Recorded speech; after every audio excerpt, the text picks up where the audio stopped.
Good morning. Good morning. It is Monday, May the 1st, and we're discussing Chaffee enhancement. We are. So, maybe Just a light scoop. a light scoop. Okay. Well, if we figure that out, we can always make a canister with it so that it's easy to just grab a scoop and dump it in. Or we could just move that canister it's in over there. She's being logical again. We're going to get started. She continues to make sense. Sorry. Just meet me, O Christ, in this stillness of morning. Move me, O Spirit, to quiet my heart. Mend me, O Father, from yesterday's harms. From the discords of yesterday, resurrect my peace. From the discouragements of yesterday, resurrect my hope. From the weariness of yesterday, resurrect my strength. From the doubts of yesterday, resurrect my faith. From the wounds of yesterday, resurrect my love.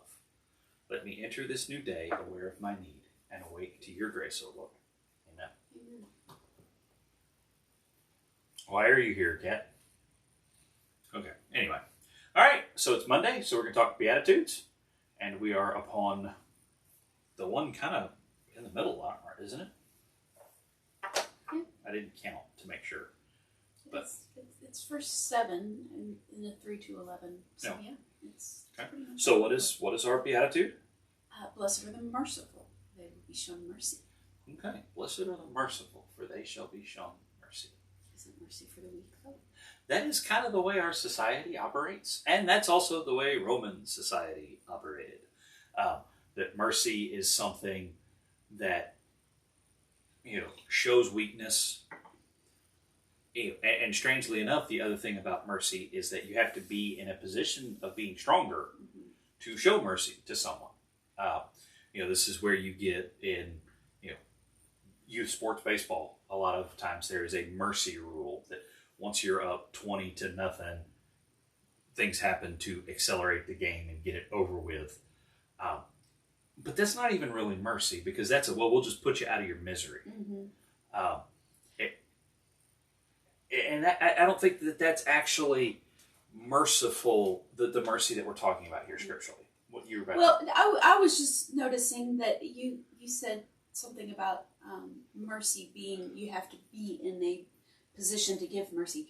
That's the first one in this whole series where it's somebody who's actually not at the bottom of the barrel societally.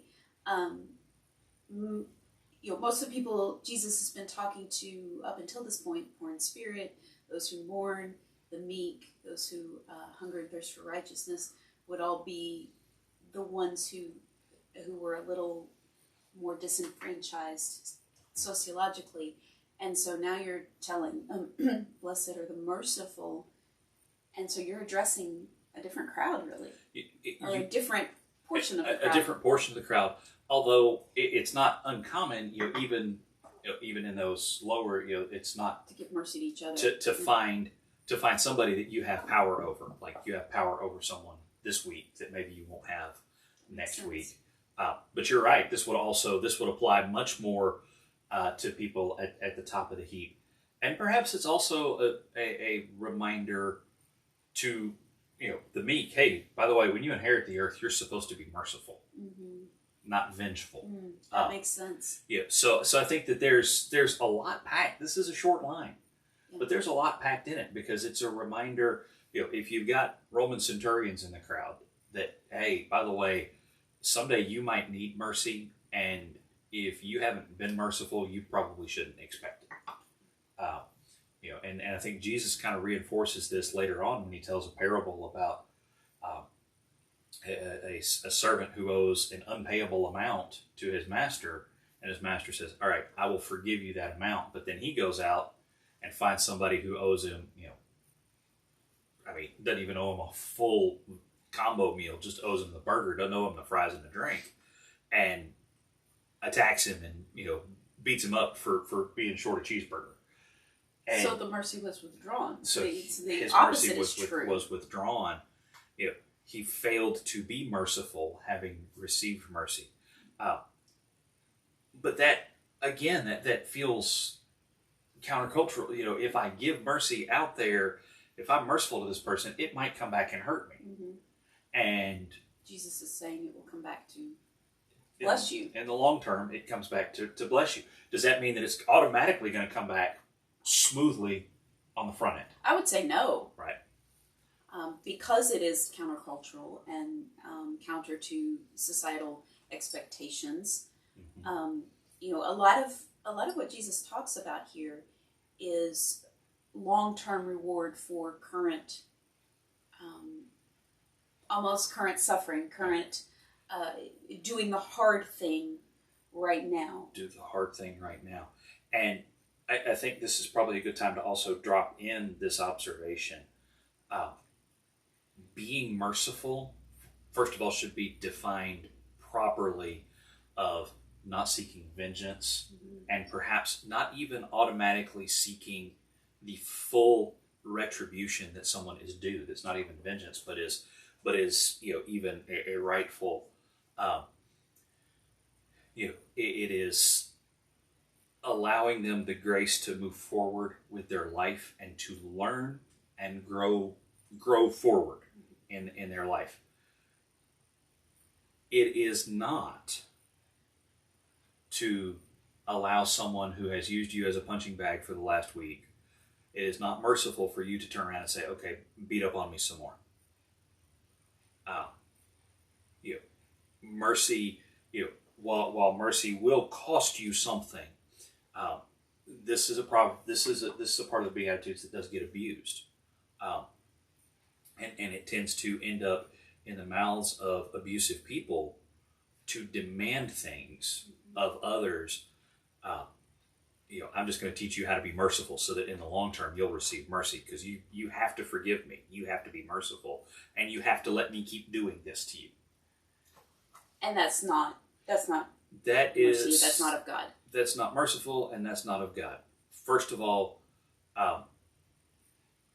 it denies the image of God in you, and you don't need to allow for that. And second, in the long term, it's not merciful to them either. Going back to the initial observation of the mercy rule in youth sports, what should honestly happen if you roll out there and by the third inning of a 9-inning baseball game, Team A is up 20 runs on Team B? Usually it's, okay, we'll just call the game and go home. That's not mercy. Actual mercy would be, all right, game's over. Team A won. Team A, get over here, find your companion, find the guy with the same position that you have. Team A coaches, come over here. We're going to spend the rest of this game time helping Team B get better. Strengthening Team B for what's ahead. Now, that's merciful. Merciful is, when the bank loan officer or the bank, return check person looks at it and goes, okay, this is the 47th time in 6 weeks that you have bounced a check. Here is the name of the bank's financial management teacher, and here is when your bank provided financial management course will be available so that you can go and learn and do better. Now, when it comes to somebody who is personally abusive to someone else, there's additional steps to protect the person who's being abused, where it is, you know what, you're going to go to jail for a little while so that you can think about yourself, and then you're going to go to counseling, and you're also never going to come near me again. Mm-hmm. And that's still merciful because you've given them the chance to learn and to grow forward. Wouldn't you say? I would. Yeah. And you're not, and then you walk. Sometimes walking away is the best way to show mercy, because you're not constantly hounding somebody else with their errors. Several fiction stories that I've read lately have had situations where somebody made a mistake that resulted in someone else's death, and they were personally just mentally and emotionally devastated over these situations in both cases. But they were also hounded from the outside by people who refused to show mercy, refused to let them go. They were afraid that if I don't hound this person, they'll forget that they've done this horrible thing, and made this horrible mistake. Well, we usually don't forget our horrible mistakes. So sometimes mercy, even in the middle of your pain, even if you're suffering because of somebody else's error, sometimes mercy is walking away and letting God deal with them and their mistake. Yes. Because God can frequently handle that. And again, that's not saying to ignore the justice systems that God has established, but that does mean to back off and to let those work, that God established those. When he says, vengeance is mine, I will repay, thus says the Lord. The same God who said that says, hey, by the way, I've established government to address certain things. And the person who walks away tends to receive the mercy as well in that situation. And a very powerful example of that, several years ago, a racist jerk shot up one of the oldest black churches in America in Charleston, South Carolina. And he's in prison. I don't think he's on death row, but I'm pretty sure he's in prison for the rest of his life. But there were powerful moments at his sentencing hearing where the families of his victims and other members of the church stood there and said, we forgive you for what you've done, and we refuse to let what you've done cause us to become hateful people. And it's a powerful moment. And then they still said, bye, go to prison, go to jail, go straight to jail right away. Go directly and stay there forever. And I don't think they're bothered that he's going to stay there forever. But at the same time, they extended that mercy of that personal release of, I'm not going to let you live rent-free in my life and destroy my life from the inside out. Mm-hmm. So that's where mercy, and that's a big part of what being merciful does and is. Being merciful says, you know what, I don't have to do this. Being merciful,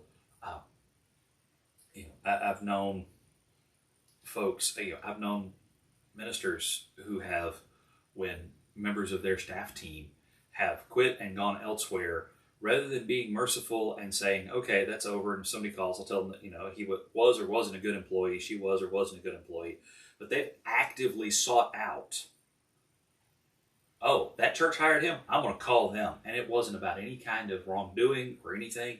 It's amazing to have somebody, track down a church that a person has gone to work for 10, 15 years down the road and call and say, you need to realize he was immature when he worked here. And the guy that we're talking about was like 19 when he had worked there. You expect 19-year-olds to be merciful. And I think that's another, or not to be merciful, to be immature. Yeah. And I think that's another aspect of mercy, is stopping and saying, why has this person done what they've done? Why is this person shoplifting diapers? Oh, they have a child and they have no money because the economy is because gas is expensive. And we see it sometimes. It makes the news where Walmart calls the police and the police come, and here's a person, here's a mom trying to steal diapers and baby food. And the absolutely least helpful thing you can do is slap the cuffs on that mom and haul her to jail. And usually what you see, you often see that a police officer then pulls out their debit card, buys the diapers and baby food, and takes them on home. Here, feed your baby. Why? Because it's mercy. Now, mercy then also tries to connect her to services to help it never happen again. Mm-hmm. Mercy doesn't look the other way, but it looks deeper into what's going on. And blessed are those who do it. We need more of them, and we need to be more like that.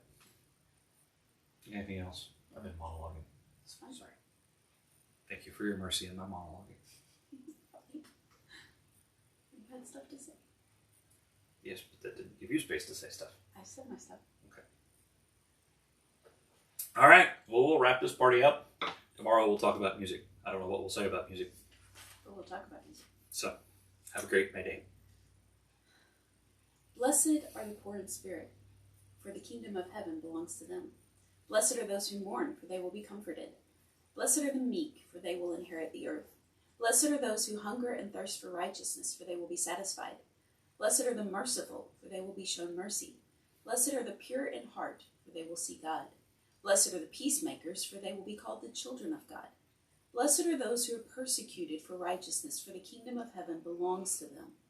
Blessed are you when people insult you and persecute you and say all kinds of evil things about you falsely on account of me. Rejoice and be glad, because your reward is great in heaven, for they persecuted the prophets before you in the same way. Dear Heavenly Father, I pray that you will show us this week ways that we can show mercy actively to those around us. And I thank you for your mercy toward us. In your holy name I pray. Amen. Bye-bye.